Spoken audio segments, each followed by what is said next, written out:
Saya mau bilang, saudara, anak Tuhan harus punya kekuatan, amin. Jadi anak Tuhan jangan lagi bilang, oh saya lemah Pak Pendeta, saya mah lemah Pak Pendeta, saya nggak bisa Pak Pendeta, saya lemah Pak Pendeta, aduh Pak Pendeta saya nggak kuat Pak Pendeta. Malu-maluin Tuhan. Ya mungkin kita manusia terbatas, betul ya. Kita manusia mungkin terbatas, kita punya kekuatan yang terbatas. Tapi karena ada Tuhan yang sudah bangkit dalam setiap kita, kita cakap menanggung segala perkara. Karena ada Tuhan yang sudah bangkit dalam kita, saya mau bilang saudara, tantangan mungkin berat, masalah mungkin berat, beban mungkin berat. Tapi dengan bangga kita bisa berkata, segala perkara dapat kutanggung dalam Tuhan yang memberikan kekuatan. Tepuk tangan yang paling meriah buat Tuhan.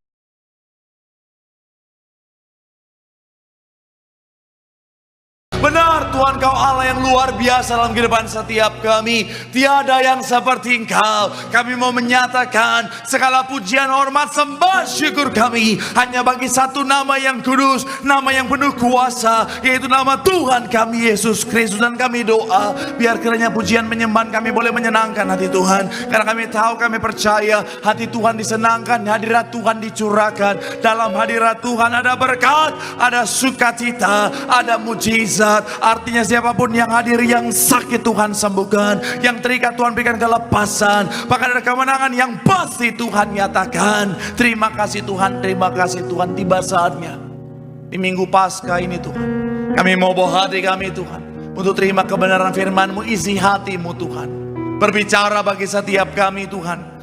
Ajar didik bentuk setiap kami. Kami doa, kami yang terima firman bukan cakap menjadi pendengar saja, tapi kami cakap menjadi pelaku-pelaku firman Tuhan. Sehingga rancangan damai sejahtera Tuhan yang Tuhan sudah sediakan, itu yang jadi bagian dalam kehidupan setiap kami. Ucap berkat Tuhan, hamba-Mu yang Kau percaya untuk menyampaikan firman, kami bersatu hati berdoa bagi hamba-Mu. Tuhan yang berkati urapan-Mu mengalir atas hamba-Mu. Sucikan layakan hamba-Mu ini Tuhan. Jika ada dosa Tuhan, ampun kelemahan tubuh Kau yang berikan kekuatan. Hamba gak bisa apa-apa tanpa Tuhan, tapi dalam pengurapan Tuhan ada kekuatan yang baru. Tuhan sanggup bahkan yang biasa jadi luar biasa, yang lemah jadi kuat, yang tidak layak jadi layak untuk jadi berkat. Semua yang hadir pasti diberkati sempurna. Terima kasih Tuhan, ini jemaat-Mu, ini anak-anak-Mu Tuhan. Berkatilah dengan sempurna dalam nama Tuhan Yesus yang siap diberkati. Dengan sukacita, dengan iman, dengan bangga, sama-sama kita katakan amin. Tepuk tangan yang paling meriah buat Tuhan. Silakan duduk saudara. Terima kasih buat setiap rekan-rekan yang sudah melayani dengan luar biasa. Dan dari mimbar ini saya mau sampaikan salam damai sejahtera. Shalom. Sekali lagi shalom.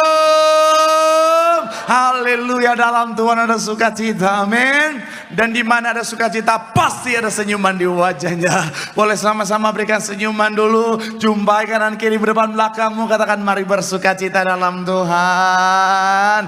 Yuk minimal 2-3 orang kiri kananmu depan belakangmu dengan senyuman yang paling manis. Sukacita Tuhan luar biasa. Haleluya, haleluya. Biarpun udah mendekati akhir bulan, senyumannya awal bulan. Haleluya. Dan saya mau bilang saudara, hari ini kan enak lihatnya saudara.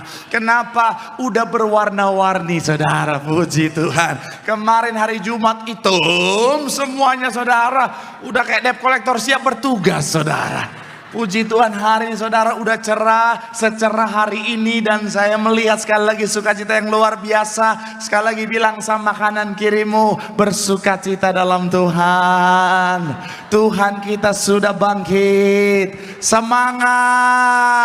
Tepuk tangan yang paling meriah buat Tuhan. Haleluya, haleluya. Dan saya senang bisa jumpa dengan saudara. Saya melihat ternyata Kristen-Kristen napas masih hadir sampai hari ini. Haleluya. Yang kemarin Jumat Agung datang, sekarang datang. Walaupun mungkin Tuhan dan malaikat sampai kaget. Loh, siapa dia? Masih Kristen dia. Oh, haleluya. Karena lahir kelihatannya cuma pada saat Tuhan Yesus lahir sama Tuhan Yesus waktu disalibkan dan dibangkitkan. Tapi saya doa, kita semuanya sama-sama doa, Kristen-Kristen napas makin semangat cari Tuhan, makin setia cari Tuhan. Karena orang yang semangat dan setia cari Tuhan, janji Tuhan, hidupnya anak cucunya pasti diberkati Tuhan. Sekali lagi tepuk tangan yang paling meriah buat Tuhan. Sama-sama bilang sama saya, aku pasti diberkati Tuhan. Anak cucuku pasti diberkati Tuhan. Bilang kanan kirimu, kamu juga pasti diberkati Tuhan. Tepuk tangan sekali lagi yang paling meriah buat Tuhan. Haleluya. Dan hari yang spesial ini, di hari Paskah ini saudara, saya mewakili gereja, mewakili gembala sidang dan keluarga besar, saya Pendeta Marcel Sarangio Saerang mengucapkan haleluya. Itu kata Karisto, Sarangio Saerang, haleluya. Saya mengucapkan selamat Paskah. Semoga kebangkitan Kristus menjadi bagian dalam kehidupan setiap kita. Sukacita Tuhan, berkat Tuhan melimpah bagi setiap kita. Tepuk tangan sekali lagi yang paling meriah buat Tuhan, haleluya. Yuk langsung saya saudara yang bawa Alkitab, kita mau angkat Alkitab kita. Alkitab juga boleh, Alkifon juga boleh. Yang nggak bawa Alkitab, angkat tangan juga boleh. Sama-sama dengan iman percaya, sama-sama kita katakan dalam nama Tuhan Yesus, aku percaya Alkitab ini adalah firman Tuhan. Setiap kata kalimatnya sanggup memberkati aku. Dan hari ini aku pasti diubahkan, aku pasti dipulihkan dalam nama Tuhan. Yang sama-sama kita katakan Lukas 24 ayat 1-8 akan jadi ayat pembuka dan pengantar pembahasan kita. Yuk, Lukas pasal yang ke-24 saudara, kita akan baca ayat 1-8. Saya 1, saudara 2, kita gantian ayat 8, kita akan baca sama-sama. Singkat ayatnya, kita akan bergantian membacanya. Saudara yang sudah di sana, Lukas 24 boleh bilang aku diberkati Tuhan. Ayat 1, demikian firman Tuhan. Tetapi pagi-pagi benar pada hari pertama minggu itu, mereka pergi ke kubur membawa rempah-rempah yang telah disediakan mereka. Ayat 2 silakan. Ayat yang ketiga, dan setelah masuk mereka tidak menemukan mayat Tuhan Yesus. Ayat yang keempat, ya.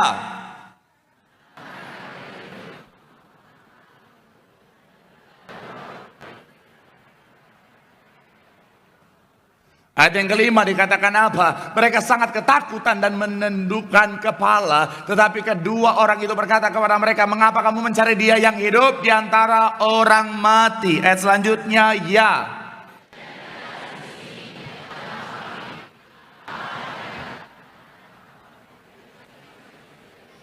Ayat yang ketujuh dikatakan apa? Yaitu bahwa anak manusia harus diserahkan ke tangan orang-orang berdosa dan disalibkan dan akan bangkit pada hari yang ketiga. Ayat 8 sama-sama 3. Iya, maka teringatlah mereka akan perkataan Yesus itu. Nah, saya mau bilang saudara, apa yang kita baca ini berkaitan dengan apa yang sementara kita rayakan hari ini adalah bicara tentang kebangkitan Yesus. Sama-sama bilang sama saya, kebangkitan Tuhan Yesus. Amin. Dan saya mau bilang saudara, kebangkitan Tuhan Yesus adalah salah satu peristiwa yang sangat fenomenal saudara. Peristiwa yang sangat spektakuler saudara. Kenapa? Karena ada seorang pribadi yang mengalahkan maut. Dan saya mau bilang saudara, saking fenomenalnya, saking spektakulernya saudara, akhirnya ada orang-orang yang berusaha untuk menutupi kejadian ini saudara. Kenapa? Karena sekali lagi saya mau bilang saudara, melalui kebangkitannya dia sementara mendeklarasikan keilahiannya saudara. Dan saya mau bilang orang-orang berusaha untuk menutupi itu saudara. Dan kita tahu bersama di Alkitab tercatat ketika Tuhan Yesus bangkit, maka para imam-imam berusaha untuk apa saudara? Mengaburkan berita kebangkitannya dengan apa? Membayar orang-orang pada waktu itu saudara untuk berkata, oh kalau dia tidak ada dalam kuburnya bukan karena dia bangkit, tetapi karena murid-muridnya mencuri jasadnya, murid-murid yang mencuri tubuhnya. Tapi akhirnya apa saudara? Kebohongan itu sangat mudah dipatahkan. Kenapa? Karena Tuhan menampakkan diri bukan hanya kepada murid-muridnya saja, tetapi kepada banyak orang pada saat itu saudara. Dan semua orang menyaksikan kebangkitan Tuhan yang luar biasa. Dan akhirnya apa saudara? Ada juga yang akhirnya mencoba membuat kebohongan bahwa apa? Oh, kenapa dia ada muncul di depan banyak orang? Dia tidak mati karena memang dia tidak ngalamin kematian. Bukan karena dia bangkit, tetapi yang disalibkan adalah orang yang diserupakan wajahnya. Yang disalibkan adalah Yudas Iskariot. Ada lagi yang bilang yang disalibkan adalah Yusuf Arimatea dan lain sebagainya. Tapi saya mau bilang saudara, kebenaran tetaplah kebenaran. Amin. Tidak ada yang bisa menutupi kebenaran. Yesus sudah mati dan dia sudah bangkit bagi setiap kita. Tepuk tangan yang paling meriah buat Tuhan. Dan saya mau bilang saudara, kalaupun kita tutup Alkitab kita saudara, ada orang-orang yang bukan Kristen, mereka berprofesi sebagai sejarawan-sejarawan pada masa itu saudara. Mereka mencatat secara detail bahwa ada seorang pribadi namanya Yesus yang disalibkan. Contohnya apa? Josephus Flavius saudara, dia orang yang hidup di abad-abad pertama saudara. Dia bukan seorang Kristen, dia seorang sejarawan Yahudi saudara. Dan dia mencatat ada seorang yang bernama Yesus saudara, orang yang dipanggil guru, orang yang bijaksana, banyak melakukan banyak mujizat saudara. Dan dia ngalamin yang namanya penyiksaan pada masa pemerintahan Pontius Pilatus saudara. Kemudian bicara tentang tokoh-tokoh yang lain saudara, sejarawan-sejarawan yang lain. Bicara tentang Tacitus, dia juga hidup di abad-abad pertama. Kemudian Plinus saudara, kemudian Lucian dan lain sebagainya. Bahkan kitab Talmud Yahudi saudara mencatat bahwa apa saudara? Bahwa Yesus itu saudara, itu disalibkan saudara pada saat apa? Bicara tentang yang namanya satu hari sebelum Paskah. Dan Paskah pada tradisi Yahudi saudara dirayakan kurang lebih 7-8 hari saudara. Dan dimulai pada tanggal 15 Nisan dalam kalender Ibrani saudara.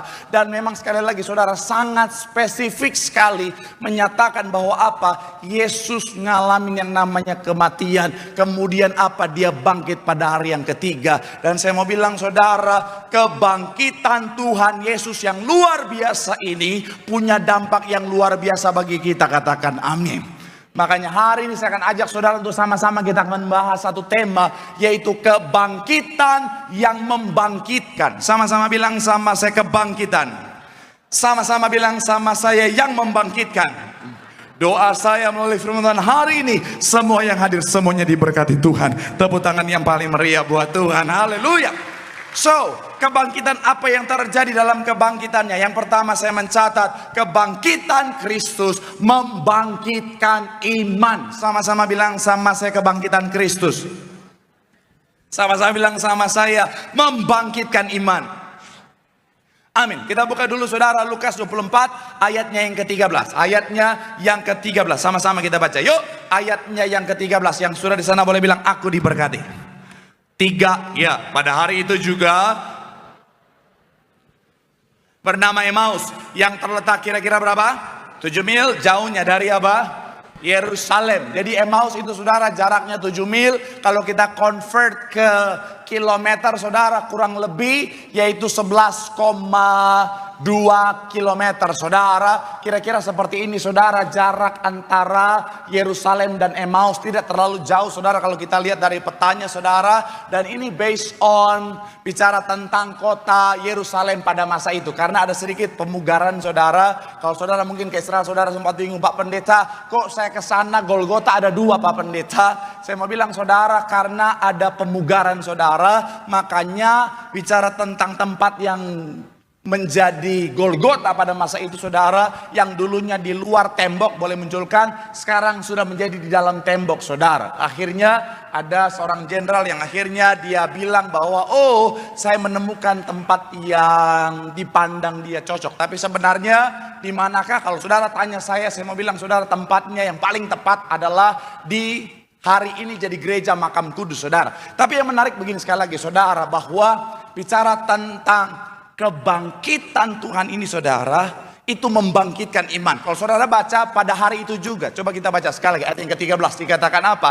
Pada hari itu juga, pada hari apa? Pada hari di mana yang namanya Tuhan Yesus disalibkan, pada hari di mana Tuhan Yesus mati di atas kayu salib, murid-murid itu saudara pergi, mereka tercerai-berai. 2 diantaranya adalah pulang kampung ke Emmaus saudara. Kenapa? Karena mereka ngalamin goncangan iman. Orang yang mereka pandang sebagai Mesias. Napas dulu. Pendeta juga manusia. Tolong bagian ini dipotong. Saya mau bilang sekali lagi saudara, pribadi yang mereka pandang sebagai Mesias, di depan mata mereka ditangkap dan disalibkan bahkan mati. Saya mau bilang saudara, mereka ngalamin goncangan secara iman. Tapi saya mau bilang saudara, ketika mereka lihat Yesus bangkit, Yesus menampakkan diri dalam perjalanan ke Emmaus, ayat 32 kita baca sama-sama. Dikatakan apa di sana saudara? Ayat yang ke-32 sama-sama kita baca. 3, ya, kata mereka seorang kepada yang lain, bukankah hati kita apa? Berkobar-kobar ketika ia berbicara dengan kita di tengah-tengah jalan dan menerangkan kitab suci kepada kita. Ayat selanjutnya, mereka kembali ke Yerusalem untuk melanjutkan panggilan hidup mereka. Saya mau bilang saudara, mungkin awalnya ketika mereka lihat Tuhan Yesus ditangkap dan mati di atas kayu salib, iman mereka ngalamin goncangan. Tapi ketika mereka lihat Tuhan Yesus telah bangkit, iman mereka dibangkitkan. Mereka akhirnya punya iman yang besar. Yang setuju boleh berikan tepuk tangan yang paling meriah dulu buat Tuhan. Saya mau bilang saudara, ingat kebangkitan Tuhan, maka iman kita juga dibangkitkan. Ingat kebangkitan Tuhan, kita lihat Tuhan kita mengalahkan maut. Tuhan kita melakukan perkara yang luar biasa, perkara yang ajaib. Saya mau bilang saudara, iman kita juga harus bangkit, katakan amin. Karena anak Tuhan harus punya iman yang besar. Tuhan lakukan perkara yang besar. Yang tadi pagi Tuhan taruh di hati saya begini saudara. Kenapa Tuhan lakukan perkara yang besar? Karena dia mau saudara dan saya, kita anak-anaknya itu punya iman yang besar. Sama-sama bilang sama saya, iman yang besar. Amin. Tuhan lakukan perkara-perkara yang besar karena Tuhan mau. Timothy dia boleh dibantu. Karena Tuhan mau saudara dan saya, kita punya iman yang besar. Sekali lagi sama-sama bilang sama saya, iman yang besar. Amin.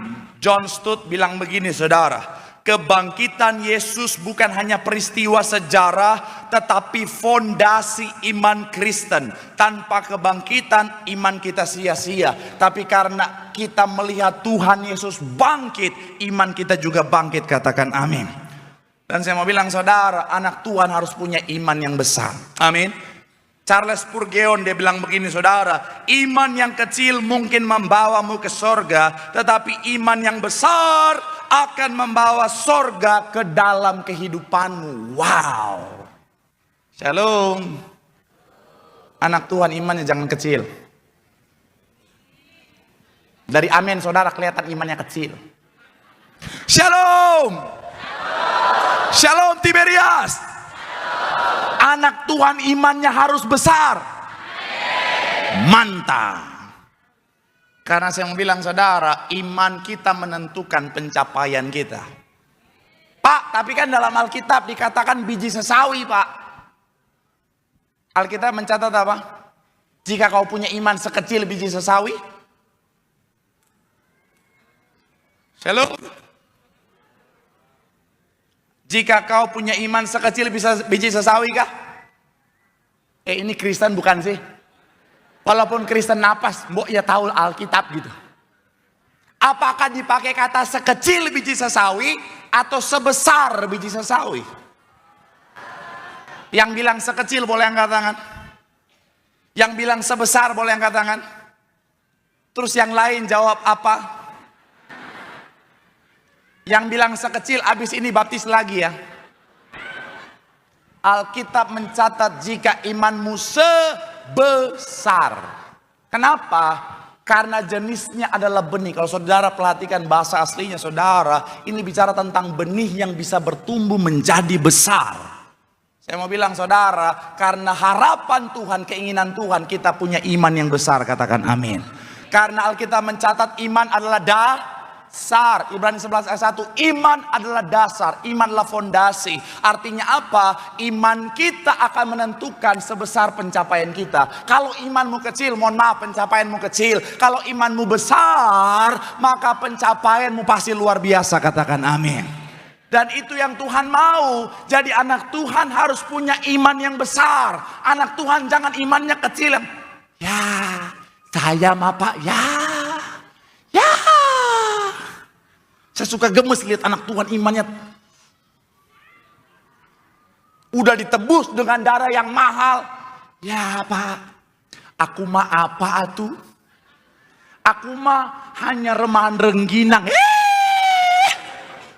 Remahan rengginang. Aku mah apa? Aku Pak Pendeta, aku mah hanya gorden warteg. Hei, saya mau bilang saudara, kita ditebus dengan darah yang mahal. Pekerjaan Tuhan itu luar biasa supaya iman kita juga besar, supaya pencapaian kita luar biasa. Amin. Saya mau bilang saudara, siapapun saudara, apapun latar belakangmu, dari keluarga yang seperti apapun, imanmu harus besar. Amin. Jangan jadi anak Tuhan yang GGD.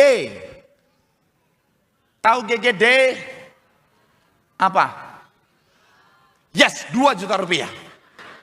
Jangan minta sama saya, minta sama Pak Koordinator. Tuhan gak mau kita GGD, gitu-gitu doang. Yang Tuhan mau kita luar biasa, amin. Supaya melalui pencapaian kita, keberhasilan kita, nama Tuhan dipermuliakan. Tepuk tangan yang paling meriah buat Tuhan. Makanya gembala sidang kita selalu bilang apa? Anak Tuhan, saudara dan saya Bonerges, anak muda Tiberias, harus punya roh the best, the biggest di bidangnya. Amin. Bukan roh gitu-gitu aja, enggak. Harus the best, the biggest, amin. Dimanapun kita harus punya pencapaian yang besar, amin. Supaya melalui pencapaian kita nama Tuhan dipermuliakan. Tepuk tangan sekali lagi yang paling meriah buat Tuhan. Saya selalu bilang saudara, saya pernah ngalamin bukan siapa-siapa. Saya datang ke Jakarta modal iman campur nekat. Saya duduk di depan Balai Sarbini, uang cuman goceng. Nggak usah nanya cukup atau tidak. Nenek-nenek tatoan depan Betos juga tahu itu nggak cukup. Saya mau naik busway nggak ada, nanti ada jam 6, itu jam 6 pagi itu pun cuma buat naik busway. Sisanya 1.500, cukup? Tentu tidak. Kelaparan, kehausan, nangadong epeng. Nggak ada yang pandang, nggak ada yang lihat. Orang udah jalan, jari saya udah keinjek, dia udah nggak lihat. Tapi saya tetap punya iman yang besar sama Tuhan. 10 tahun kemudian, orang yang duduk depan Sarbini nggak dilihat, nggak dipandang sama orang, jadi orang yang berdiri di mimbar Sarbini mewartakan kebenaran firman Tuhan. Saudikap. Kenapa? Karena kita punya Tuhan yang besar. Jadi siapapun dirimu, apapun latar belakangmu, dari keluarga yang seperti apapun engkau, milikilah iman yang besar. Dengan iman yang besar kau akan melihat perkara yang besar terjadi. Tepuk tangan yang paling meriah buat Tuhan. Termasuk mujizat yang besar. Kenapa gembala sidang kita bisa menyatakan mujizat Tuhan yang luar biasa? Karena iman mereka iman yang besar, bukan iman yang setengah-setengah. Mohon maaf ya, orang kalau datang ke gereja, saya harus bilang ini saudara, di gereja ini ada kuasa, amin. Tuhan perintahkan gembala sidang kita mengembalikan kuasa di balik perjamuan kudus dan minyak urapan. Tetapi saudara akan terima mujizat atau tidak, itu tergantung imanmu. Karena mujizat itu pertemuan antara kuasa Tuhan dan ada saat dimana Tuhan gak lakukan mujizat bukan karena kuasanya nggak ada, tapi orang-orang di sana nggak punya Ingat kisahnya? Nggak apa-apa kita serius dikit ya. Kita berteologi sedikit deh. Kasian Jamal. Iya kan, ada kan? Ada saat dimana Tuhan gak lakukan mujizat bukan karena dia nggak punya kuasa, tapi gara-gara orang di sana nggak punya iman, saudara. Jadi sekali lagi saya mau bilang, saudara, kita harus punya iman yang besar. Saudara datang ke gereja, saudara terima perjamuan kudus, saudara terima minyak urapan. Saya mau bilang saudara, kuasanya ada, tetapi bisa-bisa saudara nggak terima mujizat kalau saudara nggak punya iman. Shalom. Saya mau bilang saudara, sekalipun saudara mandi minyak urapan, kalau nggak ada iman, mohon maaf, bisa-bisa mujizat tidak terjadi. Makanya saya bisa melihat orang tuh terima mujizat atau tidak kadang-kadang dari semangatnya dia, saudara. Karena iman bisa dilihat dari situ, saudara. Punya semangat atau tidak. Kalau dia datang ke depan altar call,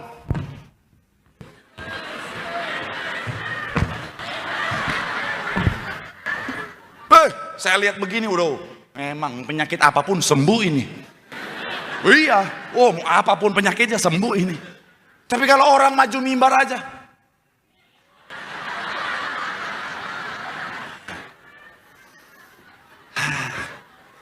Pak Pendeta,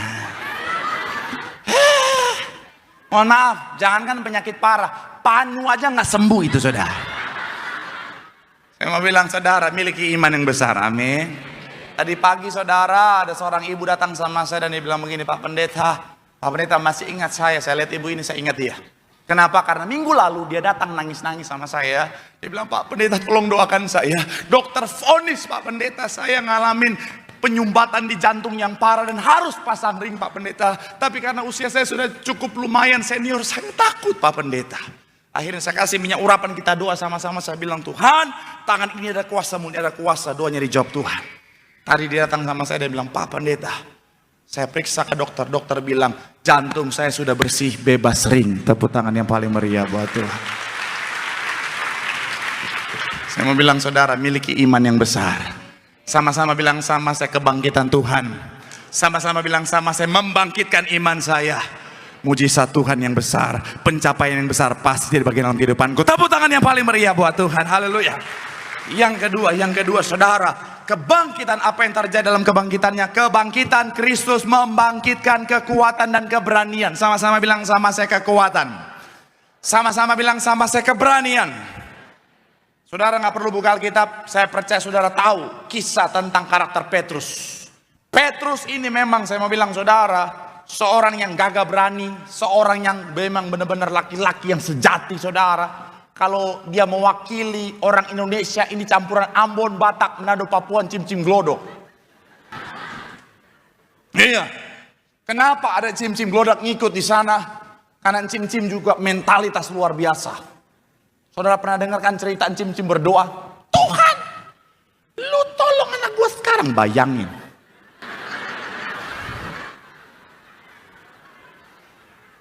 Cuma seorang encim yang bisa panggil Tuhan itu elu.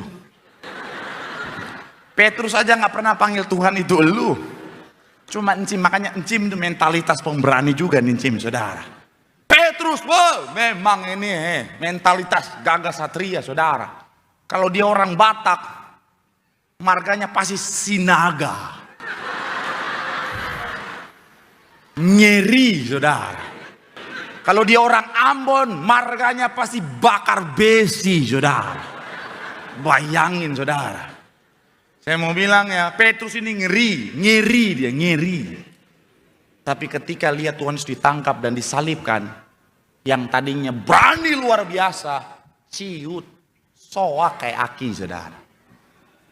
Makanya ketika ditanya, bukankah kamu bagian dari antara mereka? Oh tidak, dia menyangkal, saudara. Kenapa? Karena dikuasai ketakutan, jadi lemah dan hilang keberanian.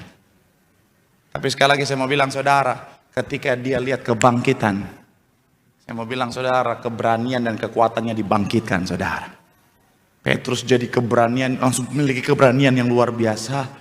Bukan cuma bicara tentang kebenaran. Saudara ingat ketika Roh Kudus tercurah, Petrus bicara kebenaran di depan ribuan orang saudara. Dan ketika dia bicara, 3.000 orang bertobat. Tepuk tangan dulu yang paling meriah buat Tuhan. Ingat kebangkitan, kita punya keberanian dan kekuatan. Amin. Karena Tuhan sudah mengalahkan segalanya. Tapi soal keberanian saya nggak akan masuk terlalu dalam. Kenapa? Karena hari Jumat kemarin saya sudah sempat bahas. Jadi saudara yang tidak hadir di hari Jumat kemarin, tanya sama yang hadir. Kalau saudara yang hadir, bilang sama yang nggak hadir, makanya hadir. Saya akan fokus pada kekuatan.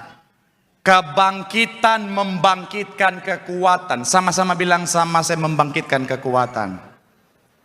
Karena Tuhan kita mengalahkan maut. Saya mau bilang saudara, anak Tuhan harus punya kekuatan. Amin. Jadi anak Tuhan jangan lagi bilang, oh saya lemah Pak Pendeta. Saya lemah Pak Pendeta. Saya nggak bisa Pak Pendeta. Saya lemah Pak Pendeta. Aduh Pak Pendeta saya nggak kuat Pak Pendeta. Malu-maluin Tuhan. Ya mungkin kita manusia terbatas, betul ya. Kita manusia mungkin terbatas, kita punya kekuatan yang terbatas. Tapi karena ada Tuhan yang sudah bangkit dalam setiap kita, kita cakap menanggung segala perkara. Karena ada Tuhan yang sudah bangkit dalam kita, saya mau bilang saudara, tantangan mungkin berat, masalah mungkin berat, beban mungkin berat. Tapi dengan bangga kita bisa berkata segala perkara dapat ku tanggung dalam Tuhan yang memberikan kekuatan. Tepuk tangan yang paling meriah buat Tuhan. Shalom bapak-bapak. Saya tahu Pak, jadi seorang kepala keluarga nggak mudah. Jadi seorang suami, jadi seorang ayah di dunia yang makin hari makin berat hari-hari ini Pak. Saya tahu nggak mudah Pak. Dengan tanggung jawab yang makin berat hari-hari Pak, nggak mudah Pak. Makanya zaman sekarang ada banyak bapak-bapak sering nongkrong depan teras sambil minum kopi berjam-jam karena banyak pikiran. Mikirin bagaimana mau cari tambahan. Bagaimana biar anakku bisa sekolah. Bagaimana anak-anakku ini walaupun sekolah di sekolah Kristen harganya nggak Kristen itu bisa terpenuhi semuanya. Bagaimana istriku bisa terpenuhi semuanya. Saya mau bilang, Pak, saya ngerti Pak, nggak mudah Pak. Tapi jangan bilang kau lemah Pak. Amin. Karena ada Tuhan yang kuat di dalammu. Amin. Jadi jangan bilang, Pak, saya nggak kuat Pak. Mana bos saya nggak punya perasaan lagi Pak. Saya udah soak, udah mau tipes Pak. Bukannya dikasih istirahat, dikasih motivasi Pak. Memang ada bos-bos yang memang kadang-kadang begitu. Karyawan udah, saya udah gak kuat. Yuk bisa yuk, yuk bisa yuk, yuk bisa yuk. Tapi saya mau bilang Pak, ada Tuhan yang kuat di dalam engkau. Amin. Shalom ibu-ibu. Jadi seorang istri kadang-kadang gak mudah, betul ya. Apalagi istri harus kerja dan ngurus rumah tangga. Saya percaya itu nggak mudah. Bahkan even seorang istri yang fokus jadi ibu rumah tangga juga itu nggak gampang. Makanya saya suka komplain. Ada yang bilang begini, bapak-bapak, Pak, istri saya cuma jadi ibu rumah tangga. Cuma ibu rumah tangga itu nggak ada liburnya loh. Betul tidak?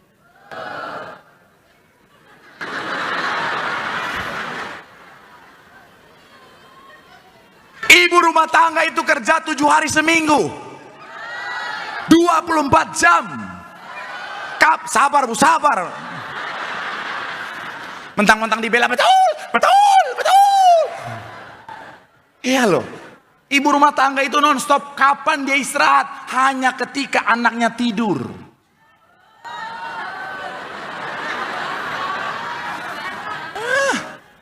Saya mau bilang, jadi ibu rumah tangga tuh nggak gampang. Ini mbak saya belum balik-balik sampai sekarang. Liburannya kelamaan deh. Jadi sekarang saya jadi bapak rumah tangga. Kok betul?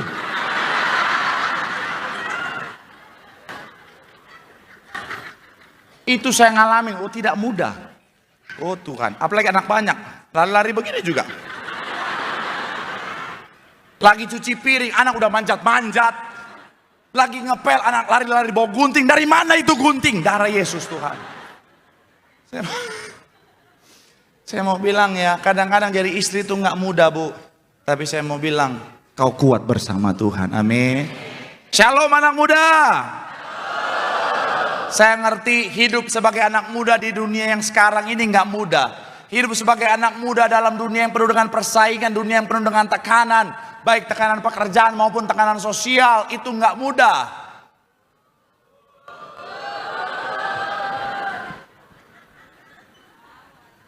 Tapi saya mau bilang, kau punya Tuhan yang kuat di dalam.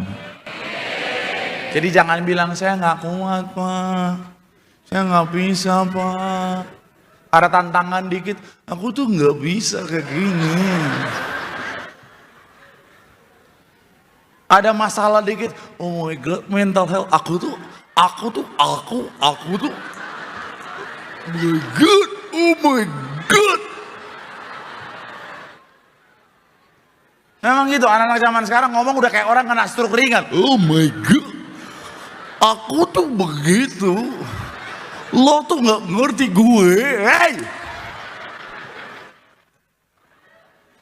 Baru dimarahin bos dikit langsung, oh my God bos, aku tuh toksik banget. Aku mau resign. Akhirnya apa? CV-nya isinya resign semua. Saya mau bilang saudara, anak Tuhan harus kuat, amin. Shalom anak muda. Mbok yang kuat napa?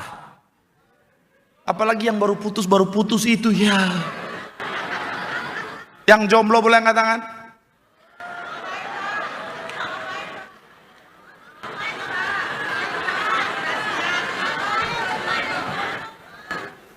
Yang jomblo Biasa aja dong.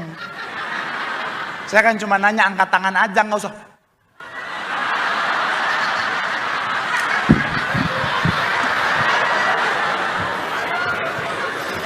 Kelihatan nyari banget gitu.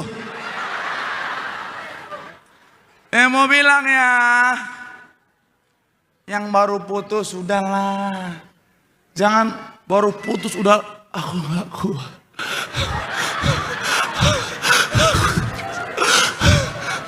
Kok kamu sesak napas? Separuh nafasku pergi.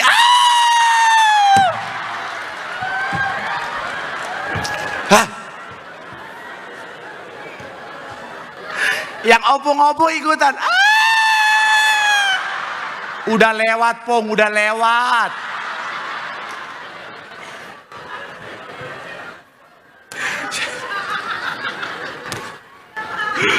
Aduh. Ya. Yang depan udah Pak. Tapi sekali lagi saya mau bilang saudara, saya nggak tahu apa yang sementara saudara hadapi. Tapi Tuhan sudah bangkit bagi setiap kita. Dia ada dalam setiap kita. Kita kuat menanggung segala perkara. Tepuk tangan yang paling meriah buat Tuhan. Bilang sama kanan kirimu, Tuhan sudah bangkit. Bilang sama yang ngomong, bersama Tuhan kita kuat. Tepuk tangan yang paling meriah buat Tuhan. Haleluya.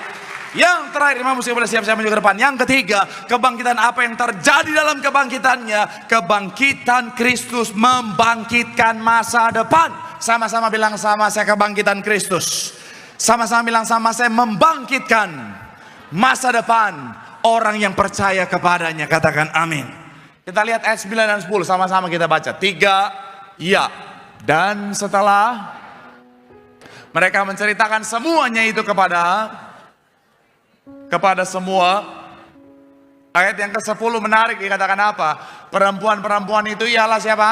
Maria dari Magdala dan Yohana ibu Maria. Dan Maria ibu Yakobus, Yohana dan Maria ibu Yakobus, dan perempuan-perempuan lain juga yang. Kalau saudara perhatikan, yang menarik begini saudara. Nama Maria dari Magdala itu muncul pertama kali disebutkan, dan begitu sangat kontras saudara. Siapa dia? Maria dari Magdala adalah Maria Magdalena. Kenapa dia disebutkan Maria Magdalena? Karena dia berasal dari satu kota dekat tepi barat Danau Galilea, namanya Magdala. Makanya namanya Maria Magdalena. Dan dia beberapa kali muncul dalam Alkitab saudara. Dan yang menarik begini saudara. Wanita ini saudara, dalam beberapa kitab Injil, Injil Matius, Markus dan Yohanes menyebutkan namanya saja Maria Magdalena. Tapi dalam Injil Lukas spesifik bilang apa? Perempuan berdosa itu. Memang dia punya masa lalu yang kurang baik. Dia seorang wanita yang berdosa. Bahkan beberapa referensi mencatat karena dosanya dia dikuasai roh jahat saudara. Roh jahatnya bukan cuma satu, bukan cuma dua, bukan cuma tiga, tapi 7 roh jahat. Saudara pernah lihat orang kesurupan? Nah itu teriakan-teriakannya begitu. Nah itu ada lagi. Nah ada lagi.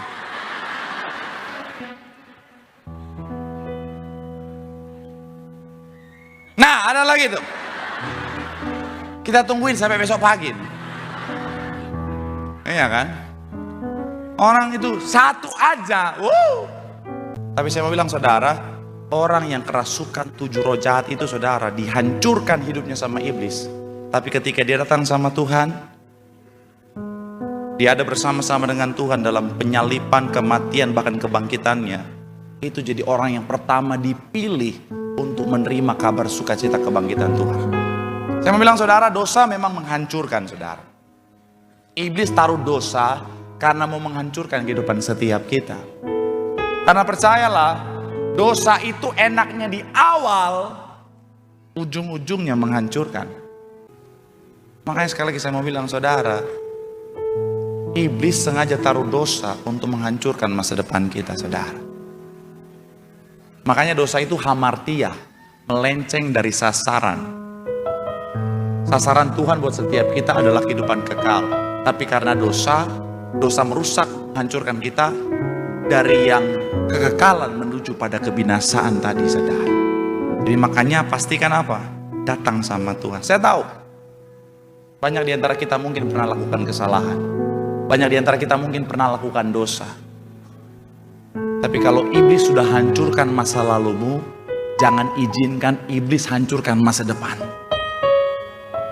Kuncinya datang sama Tuhan. Pak, tapi saya nggak layak lagi Pak di hadapan Tuhan. Justru Tuhan datang bukan buat orang benar. Tuhan datang ke dunia, lahir ke dunia bukan buat mereka yang kudus, tapi justru buat mereka yang berdosa, yang gak layak di hadapan dunia, supaya mereka bertobat dan beroleh kehidupan yang kekal. Jadi seperti apapun masa lalumu, datang sama Tuhan, kasih hidupmu sama Tuhan supaya hidupmu dipulihkan. Pak, tapi saya nggak datang ke gereja karena saya malu Pak, karena masa lalu saya Pak. Bahkan hari ini pun Pak, saya masih nggak bener Pak. Datang sama Tuhan. Sehancur apapun dia sanggup pulihkan kehidupan. Saya akan tutup dengan kesaksian saya. Kalau saya mau lihat evaluasi kehidupan saya masa lalu, saya nggak pantas jadi pendeta. Saya nggak pantas jadi orang yang berdiri di depan saudara yang bicara tentang kebenaran, karena hidup saya dulu nggak benar. Tapi kalau saya boleh ada di depan saudara hari ini, semua karena Tuhan. Semua karena Tuhan yang menerima saya dan memulihkan saya. Dan kalau saya saja yang seperti itu bisa diterima Tuhan dan dipulihkan Tuhan, apalagi saudara. Yuk, bukan kebetulan saudara ada di tempat ini. Bukan kebetulan kau hadir di gereja ini malam ini. Tapi karena Tuhan punya pesan buat, ayo kembali. Kasih hidupmu. Jangan izinkan lagi iblis porak-porandakan kehidupan. It's okay, masa lalu kita nggak bisa rubah masa lalu. Tetapi bersama dengan Tuhan, kita bisa mengukir masa depan yang indah, masa depan yang penuh dengan harapan. Tepuk tangan sekali lagi yang paling meriah buat Tuhan. Bilang sama kanan kirimu, kebangkitannya membangkitkan masa depan. Tuhan sudah sediakan yang terbaik. Tepuk tangan yang paling meriah, yang diberkati, boleh lambaikan tanganmu. Sorak-sorak yang paling meriah buat Tuhan.